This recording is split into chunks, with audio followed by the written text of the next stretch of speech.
Welcome to I Hate It Here, the podcast for HR and people professionals, making the hardest job in the world just a little bit easier.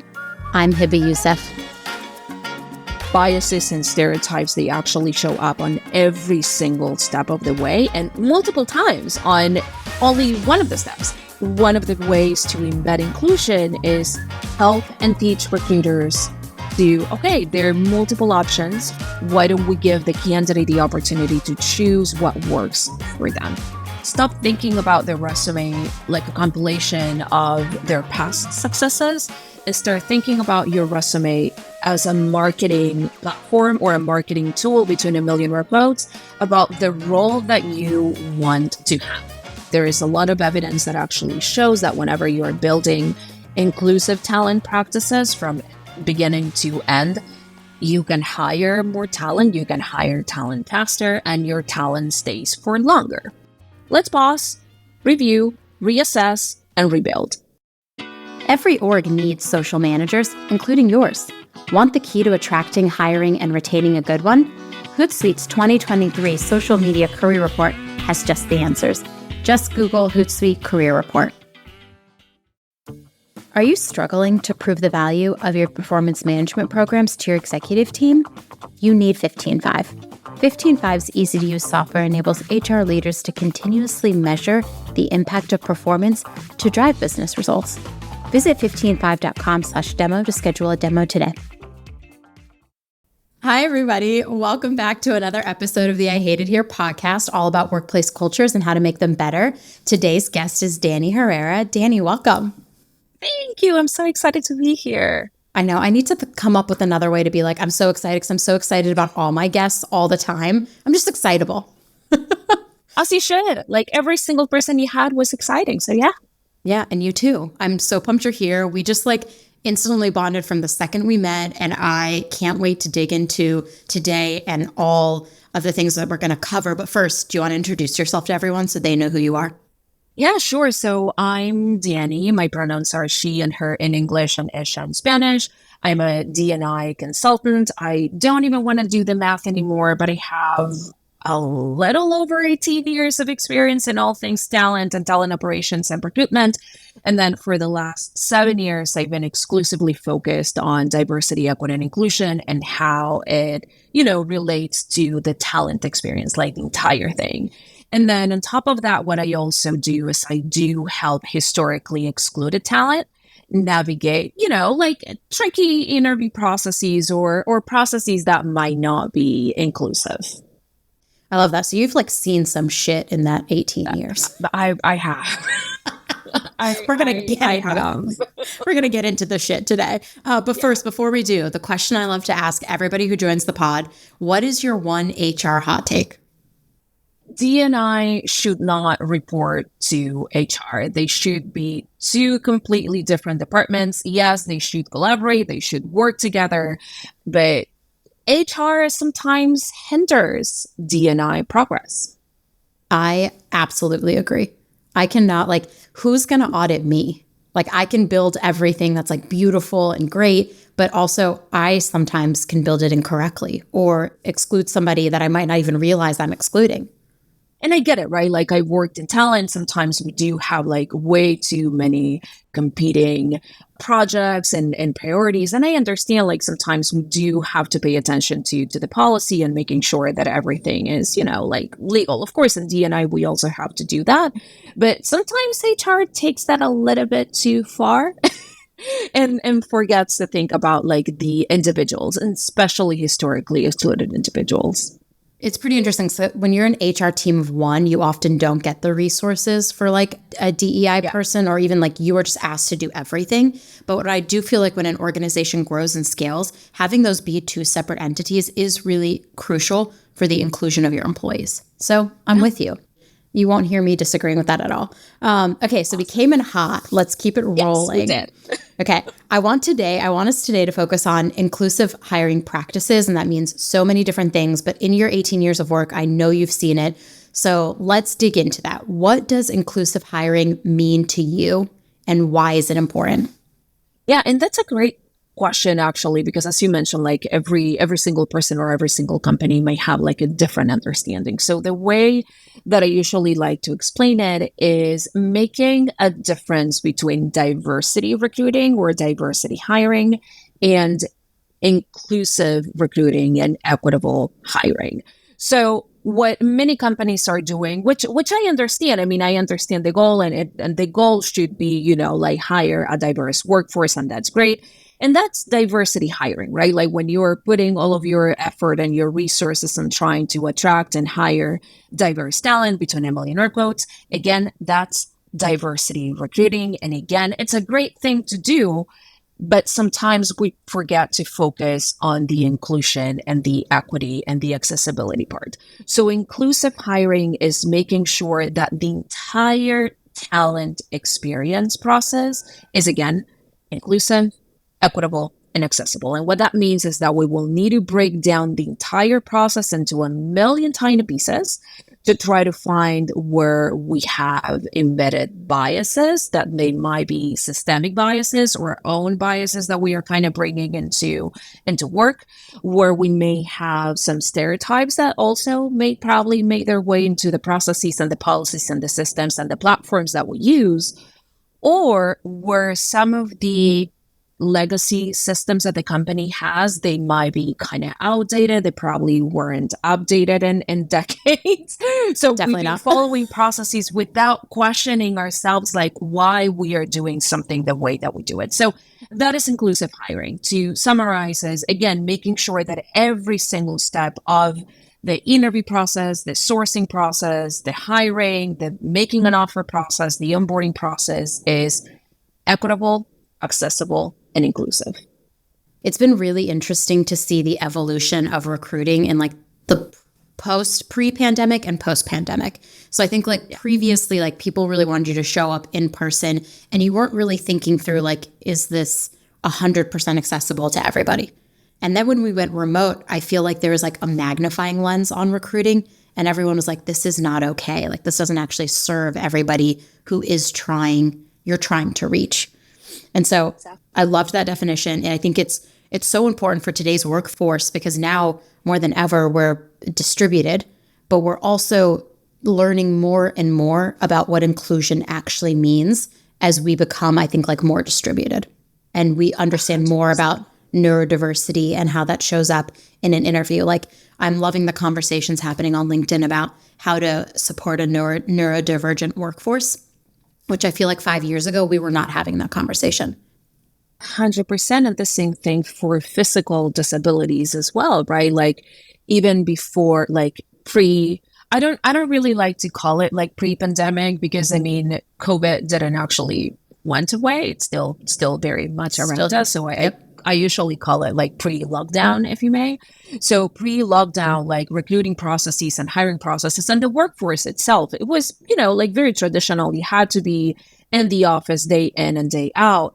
And that excluded so many people. And yes, of course, like people with disabilities and talent with disabilities, but also like if you think about it, we were excluding talent that for whatever reason maybe didn't have the economic means to live nearby in a city office in a city, or people that were just excluded in a regular interview process, either because the way that they looked. I mean, beauty bias is also huge in some industries. And again, being remote and having hybrid workforces, that's, opening more doors for talent that maybe didn't have the opportunity to have the jobs that they really wanted to have and that they were like really capable of doing just a couple of years ago. The beauty bias one is so interesting because they've just passed all these laws about like hair discrimination. And it's been great to see those. But also the dark side of that is it's really sad that we had to pass laws to counteract that. It's extremely sad. And yes, I'm actually happy to see those laws passing. Absolutely. But again, it's very sad that we actually had to do it. We still have a long way to go. I mean, fat phobia is, of course, like huge in interview processes. We recently learned again that biases against women, like women are never the right age for any job at any point of their lives. So there is so much that we need to tackle, right? And again, I do believe that having the opportunity and the chance to choose whether you want to work in the office or at home, it's actually opening more doors. Yeah, when you said women are never the right age, I feel that all the time. People comment on my age all the time, and it makes me very uncomfortable. And they'll be like, well, I'm just going to guess how old you are. And I'm like, why does it matter? And someone was like, oh, you're so successful for somebody who looks so young. And I'm like, that is the wrong thing to say. Like, it is the wrong thing to say. Just like, don't comment on people's, face, weight, age, just feels wrong. So that brings up a really good point, though, about bias and the role that it plays in the hiring process. But what role does unconscious bias play in the hiring process? And is there any way to actually mitigate the unconscious bias that might show up? The very first thing that I usually mention whenever I have like these conversations or whenever I work with companies and try to train them and help them make their processes a little bit more inclusive, like the very first thing that they need to know is we cannot eliminate unconscious biases, right? Like unconscious biases, they're a part of the way that we think. They're part of our brains. We cannot remove them. We can minimize them. And the way to minimize them is, again, embed inclusion, intentionality, accessibility, and equity in the processes that we follow. So, for example, in the recruiting process, I think that we all know, like the entire process is uninclusive by design. Like let's just call it. It's uninclusive by design. It's been very exclusionary, like since we started recruiting talent. But one thing that happens, and like maybe putting a magnifying glass onto a very specific part of the process, is whenever we interview talent and whenever we ask them questions, right? Like we were told at some point of our careers, especially if you've done recruiting, that behavioral questions are maybe the answer to all of your diversity, equity, and inclusion was during the interview process, right? But behavioral questions can also become very biased very quickly, especially when we focus our questions in past experience instead of focusing on what the person could potentially do in the future with the skills that they have and, with the will and the potential that they have, right? So that is only one example. One of the things that we usually look into is reviewing the questions that we ask during the interview process. Are they biased? Are they not biased? Are we looking only into past experiences, or are we giving people the opportunity, to showcase exactly what is it that they can do, being completely disconnected from the company that they worked in the past or the opportunities that they were afforded or their personal past experience. So that's only one situation. But honestly, biases and stereotypes, they actually show up on every single step of the way and multiple times on only one of the steps. Like for recruiters, one of the things that they are doing pretty much all day long is reviewing resumes. Mm-hmm. And biases can show up like hundreds of times on only one resume, like from their name, the email address that they have, the location, the company that the person worked in the past, the skills that they have, the university they went to, if they went to university, if they didn't go to school. So there's so many things that we could tackle. And again, the best way to minimize them is to embed inclusion and equity in them and guide not only recruiters, but interviewers and hiring managers on how to make every single step of the way a little bit more inclusive. So a very quick example could be like phone screens, which is like very common in recruiters. Like they look at the resume, they decide if they want to interview the person, and they just go ahead and immediately schedule what they call a phone screen, which is like a first conversation with a recruiter. And we've been doing phone screens over the phone for decades without even thinking, who are we excluding from the conversation, right? So going back to something that we were just talking about a couple of minutes ago, like if the person needs, for example, to read lips, or if they benefit from actually seeing the other person because it helps them, concentrate and having a more productive conversation. Or maybe they need to have an ASL interpreter along them, or maybe they need to read subtitles during the conversation for a million different reasons. We cannot do that on a phone screen. So one of the ways to embed inclusion is help and teach recruiters to, okay, there are multiple options for you to do this exact same thing that you were trying to do.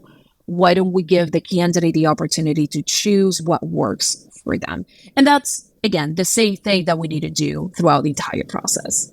My God, I never thought of phone screens like that. Like, honestly, when you just said that to me, a light bulb went off because I'm just conditioned to think like we have to do a phone screen every time. And usually I do them, prefer to do them on Google Meet so I can like see people. Yeah. But you're right. I've never thought, and I feel so bad about this to anyone I've ever interviewed. Like, I've never offered the option to say, is this what works best for you?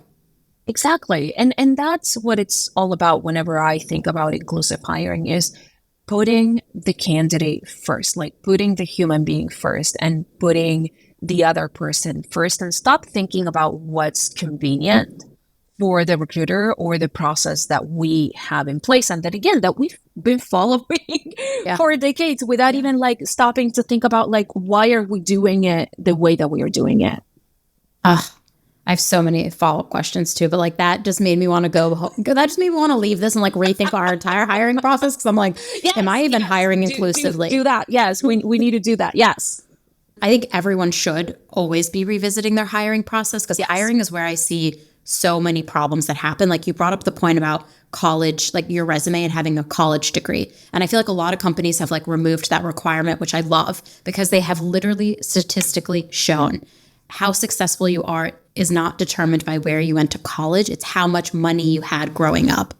So it's just like there's so many data points out there that point to the fact that like we have been conditioned, unfortunately, to believe one thing. We've built a lot of our hiring processes around that perspective.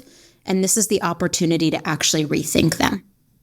100%. And also, we know that some of the most expensive schools, at least here in the United States, which like blows my mind, they actually train and condition their students on how to approach an interview process and, you know, like the corporate world between a million air quotes. And we know that some other schools are not giving their students the same tools and the same resources, even though they might be studying like the exact same thing, the exact same career. So at the end of the day, as you were saying, is about like how much money you spend and the network that you were able to build at school, and it has absolutely nothing to do with your actual skills and what you learned. Yeah. That's like a whole other episode we could dive into because that like resumes really bother me though. Like one sidebar on this, because I'm like, how I read a resume and I'm like, all a resume does is celebrate all your past successes, which I understand we've all been conditioned to make a resume. But what I think is more interesting is like those past successes are great to read about, but they're not necessarily indicators that the person is going to be successful in my org. That's a very different, like, I wish there was a way you could apply for jobs without resumes. I do too. I mean, I do have like a very personal and strong opinion about like resumes and cover letters and thank you notes and all of those things. Before I tell you that, one of the things that I've been helping, you know, talented candidates to do whenever they're building their resumes is stop thinking about their resume, as you said, like about like a compilation of their past successes, and start thinking about your resume as a marketing platform or a marketing tool between a million workloads about the role that you want to have. Yes, of course, at some point you will need to talk about some of the things that you learned and some of the things that you've done, obviously, but it's not a summary of every single little thing that we've done and that we've learned. It's about what we can do in the future. So that's one thing. And then about my opinion about resumes and cover letters. So cover letters and thank you notes, I absolutely hate them, to be completely open and honest with you. I think that they actually introduce more biases into the process. They introduce more inequity and more opportunities for the process to be inaccessible and uninclusive for many, many people for a million different reasons. And then resumes, I mean, I hate them, but at this point, we can't live without them. They're, you know, like they're a global tool, right? Like if you go to any single country in the world, that everybody's doing and using resumes.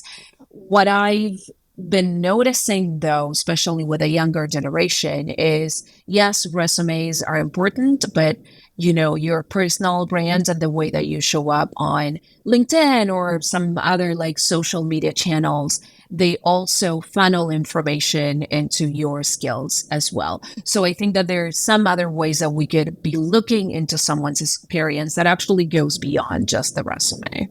This is such a privileged take. I will acknowledge that. I do not apply for jobs that have a cover letter requirement.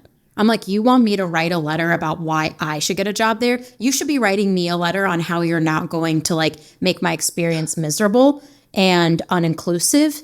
What about that? Can employers start doing that? Can we get permission slips? First and foremost, like, why do you need a cover letter? If a candidate is already applying to your job, if they're already talking to you and spending their time and their energy and sometimes their money, if they actually have to commute and meet with you one-on-one, they're already interested in the job. You don't need a letter that actually says like, hey, I'm interested in chatting with you. They already are. Yeah. The second thing about cover letters is they introduce some inequities into the process. And again, this kind of goes back to what we were just talking about, like the schools and people having like more access or less access to resources and how to write cover letters and all of that. And the other thing about cover letters is recruiters don't read them. So why... I'm laughing, but it's like so true. I've never met a recruiter who reads like them. Why are we even asking for something that we are not even going to read?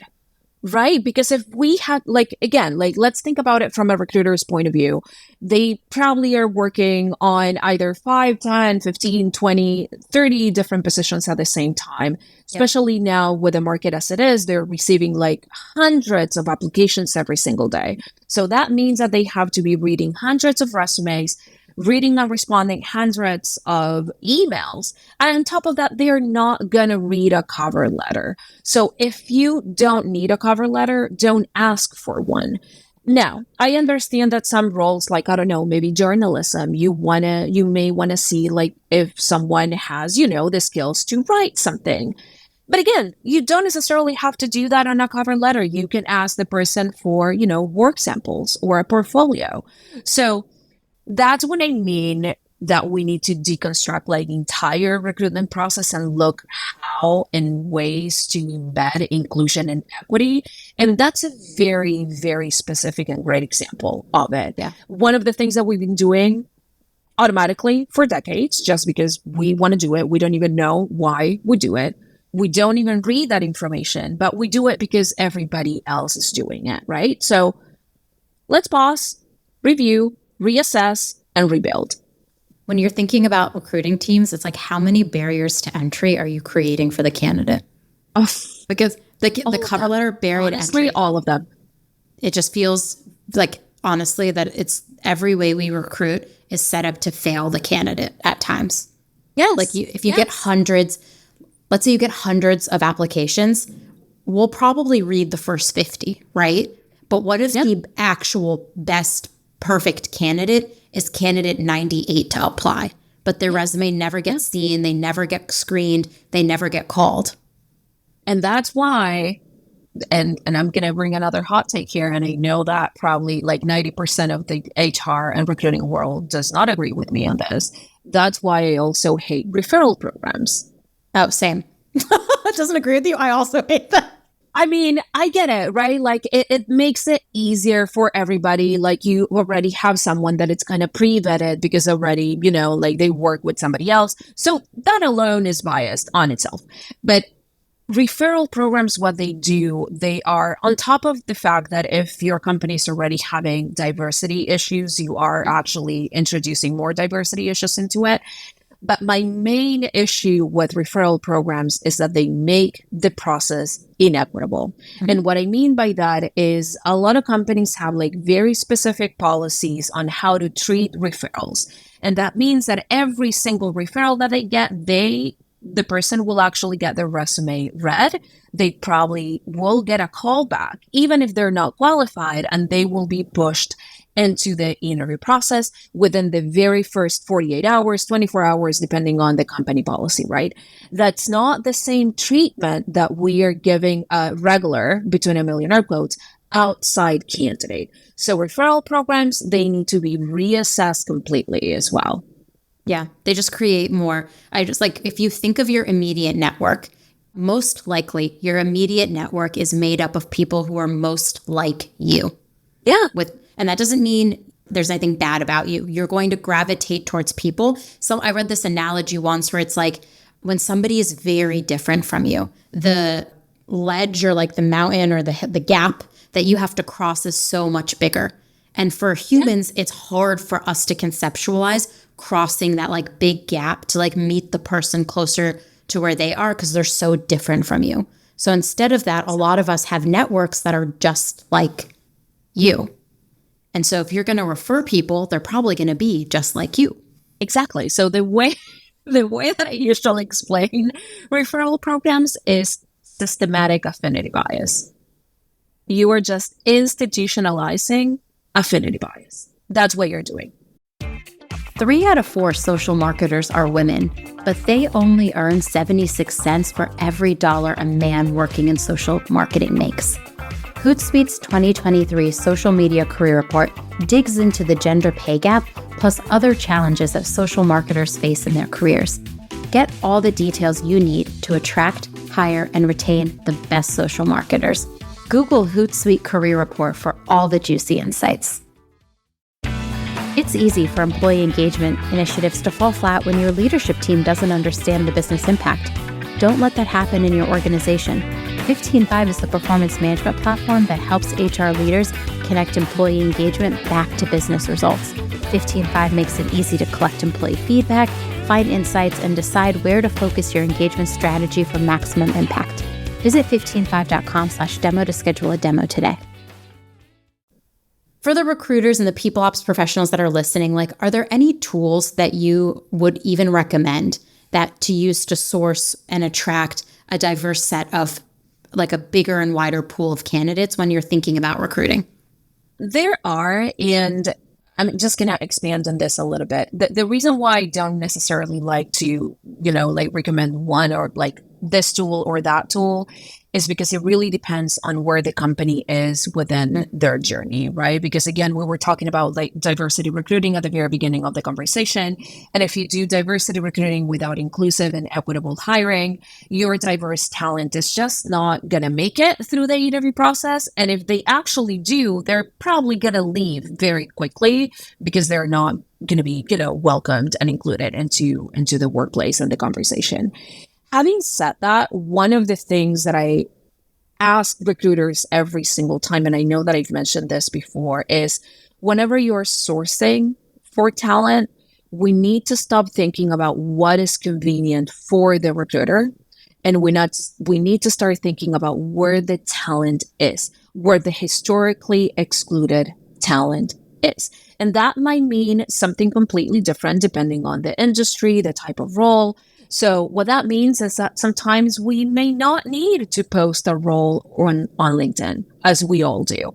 We might need to, join an online community and start nurturing community and nurturing connections and try to see if we can hire anyone from that community. We might want to partner with an event or an organization that is going to get us closer to the community that we want to hire from.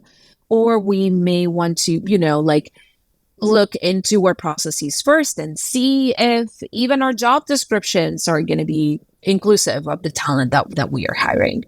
Having said that, there are a couple of organizations that I absolutely love. Like Hire Black is one of the organizations that I love dearly. I've partnered with them in the past. I think that they're great. And then Techeria, it's an online community for Latina talent in tech and tech adjacent type of roles. I mean, they're amazing as well. But again, it really depends on what the company is trying to do and what they've done first in order to properly attract and include the talent that they're trying to hire. Yeah. And I love that you bring up the point that like you can do your best to create like diverse and inclusive hiring. You can try all of that inclusive hiring practices. But if the company itself does not have inclusive internal practices, you're essentially setting up the candidates that you hired to fail, right? They're going to end up in an environment that doesn't support them, that doesn't include them. They won't have a sense of belonging, and they'll potentially leave quite quickly. if they even make it through the interview process. Because something, again, and I know that I kind of like circle back to the same topic, but something that I've learned recently, and I can't remember the exact percentage, but it was a very, very high number, that recent graduates and junior talent did not even understand the job descriptions that they were reading. And the reason behind it is whenever we write our job descriptions without building them from an inclusive and equitable and accessible point of view, we are just writing them from our point of view and our experience. And probably we've been in our industry for years and maybe decades. And we are not using language that is welcoming to someone that is new to this industry. And maybe they're not even recent graduates. Maybe it's someone that is trying to shift careers, right? So it starts even before we start interviewing talent. Yeah. So like the entire system needs to be rebuilt. I think there's like tools out there that check to see if your JD is, or your job description is inclusive. Yes. So there's probably a million tools out there. But I think about that so often. We have a line in our work week ones that say, like, even if you don't qualify for all of these and you're still interested, please apply. Because it's like women and underrepresented groups apply to jobs differently. Like sometimes we read them, like women, I think, self-select out because we're like, oh, we don't meet all of those qualifications, so I can't apply for it. Exactly. And so if that's like what you're trying to do, like step one of inclusive hiring, like look at your job descriptions, like what are you doing with those? That you could start there. Exactly. And then it's actually true, like women don't apply to a role if they don't cover like almost 100% of the qualifications that we list, while men actually apply when they cover only like 50%. So that alone is creating like a huge gap, right? I'm laughing because like, of course, inclusive hiring is looking at the entire thing. It's just not only looking at where we'll look for talent. It's just, okay, how we make this entire process inclusive for the talent that we want to hire. It's so fascinating thinking, like I've listened to a few podcasts about how people apply for jobs differently because I never really thought about it, because I read a job description, I'm like, oh, maybe I've done that, I'll just apply. Like I do that all the time now because I'm like, I've read the stat so many times that women won't apply that I'm like, I will not let that be me. I will apply, even if it's just one thing that I've done. But it's also that underrepresented groups approach job applying also differently. And so like LinkedIn may be popular with one subset of people, but other people might utilize job boards, they might utilize communities. So really building that partnership with job boards and organizations that like you want to have those people in your org could be really impactful here. 100%. And I'm part of like multiple online communities. And one of the things that I see happen and the conversation that happens all the time, especially again with historically excluded talent. And again, this is part of the conversation that I'm seeing. I don't think that there is a lot of like actual data to back this up, but the conversations that I'm seeing is that they're actually choosing not to apply to jobs on LinkedIn or job boards. That are actually looking to build a relationship with a company or the recruiter first to know whether that role or that company is going to be, you know, inclusive and equitable and all of those things before they even consider applying to a role. So again, recruiting, it's an outdated practice. Like, even if we have recruiters that are, you know, like, yeah, I'm no longer posting. I'm like doing like the active outreach and I'm sourcing for diverse talent between a million workloads. Even that approach is outdated. I could probably say this till I'm blue in the face. I really think hiring is just, the way we hire feels very broken. And it seems to almost always give us an outcome that we might not even want.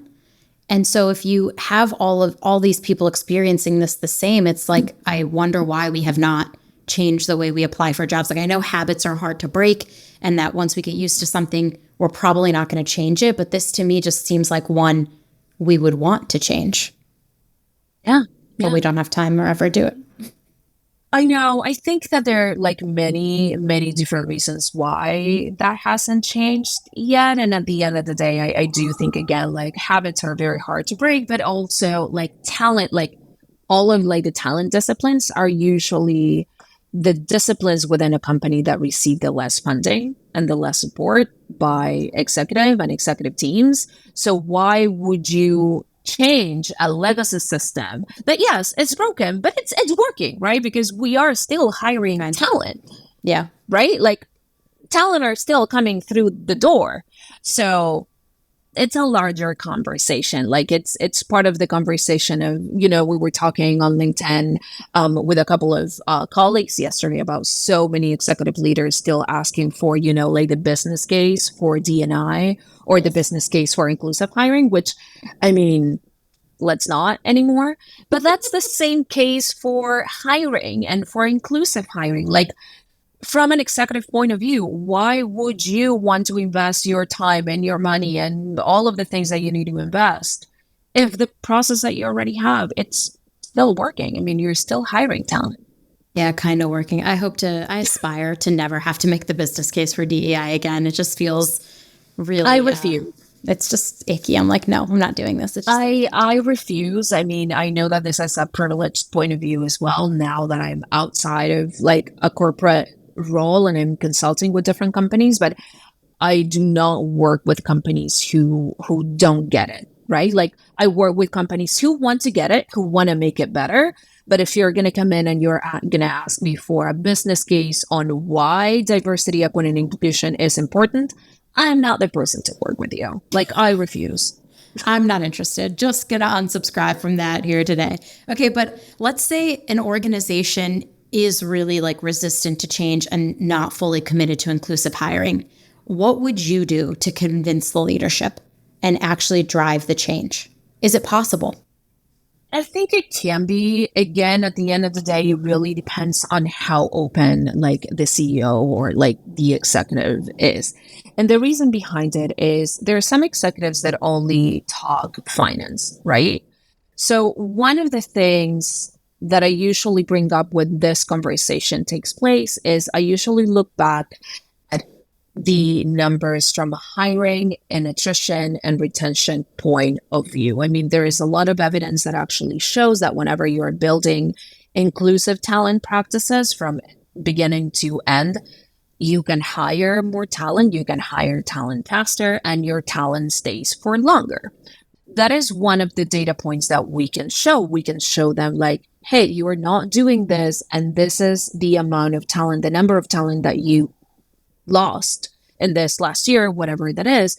And this is the amount of money that you actually had to spend to backfill and replace all of this talent. So if that is the situation, they usually start to listen a little bit more, but they're still listening from a finance and numbers point of view. They're not listening from a diversity, equity, and inclusion point of view. And that takes a lot of work. And sometimes, unfortunately, in some cases, it cannot be achieved. Like, a different conversation and a different type of change has to happen in the organization first. It's really hard to make people care about things that they don't want to care about. They don't care. And if someone doesn't care, like I hate saying this, but like if someone doesn't care, like no matter what you do, you might not actually be able to drive meaningful change. I think the best example I could give is I wrote this whole newsletter about unfair treatment at work. And I thought it was just like a brilliant, beautiful newsletter because I was like, people get treated unfairly all the time at work. People feel that things are unfair, but I can't talk about fairness without talking about systemic racism. And I said, here's systemic racism, because you have to understand like what system we exist in and how what is fair to you might not be fair to others, and people might not even have access to the thing that is fair. So I talk a little bit about systemic racism. And I had someone write me back and say, systemic racism is not real, and it's a construct of the current administration. And I honestly was like, okay, you're allowed to believe whatever you want to believe, but like, that's literally not true. Like we have seen this, like it is a widely recognized thing. And so there are people like that. And I'm not going to say that's a good person or a bad person. I don't know that person's life. I just know they don't believe in that. And there are a lot of people like that don't believe in something or don't think that something is the right thing to do or are not interested in it. And I think if you work in one of those organizations and you find that out, nothing you do is going to drive meaningful change because that person might not believe in the thing you were trying to achieve. There is not enough education or training that you can do to make someone care. And especially when the person that doesn't care is the CEO or, like the higher executive at that role, at the company, at that organization. And it's unfortunate, right? And I think that we've seen it. We are still seeing it now. Like in 2020, like every single company was desperate to hire diverse talent, and they were like all about diversity, equity, and inclusion. And now 2/3 years later, all of that progress is either disappearing, they're no longer investing in those programs. I mean, not every single company, but the companies that are not investing in those programs anymore, I mean, it's quite telling. Yeah. Right? That there is a reason why they stopped doing it in the same way that they were doing it in 2020. Yeah, there's a Washington Post article about this. Like in 2020, people submitted or pledged billions of dollars to fix the DEI problem in workplaces, and 3 years later, they find not much has changed. Yeah, yeah. And I'm like, okay, so like, what does that tell you? Like, it's not a money problem. It's like we as human beings, also, all of us have different lived experiences. We all grew up believing the things we believed in. Like, everything shapes your lived experience, from where you grew up to what your parents believed in, to your religious affinity, to your cultural affinity. All those things impact it. And then we end up in the workplace in leadership positions and positions of power. And despite everything, all of those lived experiences actually contribute to how you behave as a leader. And like, you need the leader buy-in for that change. And so it's tough. Like, I want the work never can stop, though. That's the other thing. Like, whoever's listening to this, like, it is hard to make change, but there are a lot of people out there that want to, that are committed to this, that want to make hiring inclusive and their organizations inclusive. And we just like can't stop doing the work. Exactly. Yeah. And there's so many organizations that are still like doing the work in the same way or even more committed that they were in 2020. And of course, we don't see, like a lot of news articles about them, because usually what sells is what's not working. Yep. And look at all the money that we invested and it didn't work. But there are so many organizations that are doing wonderful job. I mean, of course, it's still so much work to be done. You can just you can't deconstruct and rebuild like centuries of racism and systematic issues in just like 2 years, honestly. So it's still going to take some time and some effort. Shout out to the recruiters out there that are doing this work day in and day out. Everyone is like so quick to shit on recruiters. And I'm like, you don't understand. They have to be exceptional. And then they care about the candidates too. So like, if you're a recruiter out there, just like shout out to you, because I know how hard this work is. I know you fight the battles behind closed doors, and I know you're trying to do what's best for everybody. And that job can be so tiring. There are a couple of things that we usually don't even think about when we think about recruiters. Like, first of all, and again, we've seen it happening a lot, like 2020, 2021, and this year. Like, when companies are doing well, they want to hire recruiters like there is no tomorrow. And then whenever they're losing like $1, recruiters are the first ones to go. And we are seeing that, like, it's real. The data is out there. Like, it's out there. The other thing that we don't necessarily think about a lot is recruiters don't often receive any training.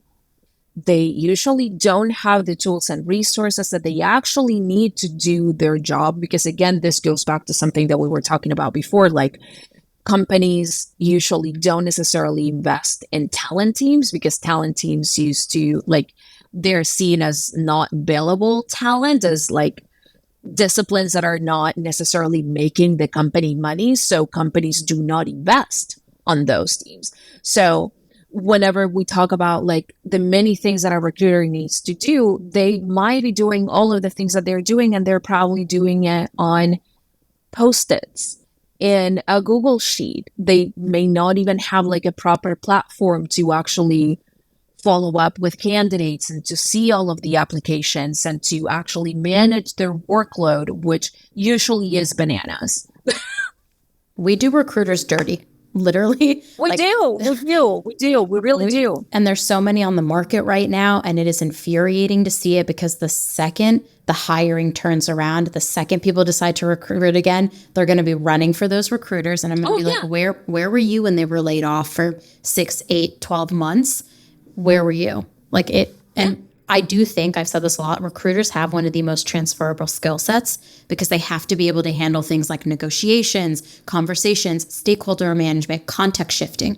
They're shifting from internal, external, like there's a lot of potential for recruiters to do something other than recruiting. And so if they're in there and they're doing it, like show them some respect. 100%. And project management, like every single hiring process, like every single role, it's a project with multiple moving pieces. So that's project management. In some companies, recruiters have to sell as well. So they have like selling skills. So yes, there is nothing else that I can say about that. Yeah. Hell yeah. Power to all the recruiters out there. We appreciate you so much. Yeah. Okay, so we've had fun together this hour. I have one last question to ask you. We talked about so much today. God, I'm so thankful for you in my life. But what is the one HR hill that you will die on? It's the exact same thing that I said at the very beginning of the call, like diversity, equity, and inclusion. And I'm going to add recruiting. They shouldn't report into HR. Yes, let's work together. Let's collaborate together. But we cannot let a policy to block our progress. Yeah. I don't think that's like, I'm in HR. I'm in HR and people ops. And I will tell you, I don't love recruiting. I think it's really hard. And it's like not the skill set I instantly want to do. That's the other thing. Like it's not on my mind a lot. And so like, if it's not on my mind a lot, like why should I be the person managing it? I mean, I am because we are a small startup, but like ideally in the future, that would not be me because that's right. It's a whole different set of things that you are thinking through. Whereas I'm focused on like the employee experience, but the two go hand in hand. I do always say 100%. Like they have to work together to make sure that of course you can be selling something that then it's not what it's actually happening, right? So yes, hand in hand, yes, let's work together, but let the experts do the job that they're experts in. Let them do the job that they were hired for. Hell yeah. And also hire them correctly and inclusively and set them up for Yes. All the things. Yes. All the things. All the things. Okay, Dani, tell the listeners how they can reach out to you and find you on socials. Yeah, so I'm like every day literally on LinkedIn. So you can find me. My LinkedIn is Daniela G. Herrera. Or to make it easier, on Linktree. Yeah. DEI by Dani. You'll have all of my socials and all in one place. You'll find also different ways to work with me and collaborate with me as well. Yeah, don't worry. We're going to link to all that stuff too in the show notes. So you can read it there. You should follow Dani on LinkedIn, and your Medium articles are chock full of great things. If you are interviewing or trying to rebuild hiring practices, I highly recommend following Dani. Your content is fire. I'm grateful we get to know each other. I'm grateful I get to see you next week in person. Oh my God, same. That's really so fun. Sorry to everyone listening to us fangirl over each other. We won't do that again. But thank you so much. Maybe Dani. we will. Maybe we will. Yeah, we don't. Whatever the fuck we want to do. Whatever we can do it. Yeah. Thank you so much, Dani. I appreciate you so much. Of course, me too. Thanks for tuning in.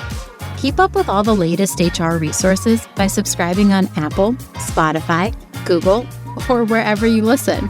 And if you love I Hate It Here, tell an HR friend. I'll see you next time.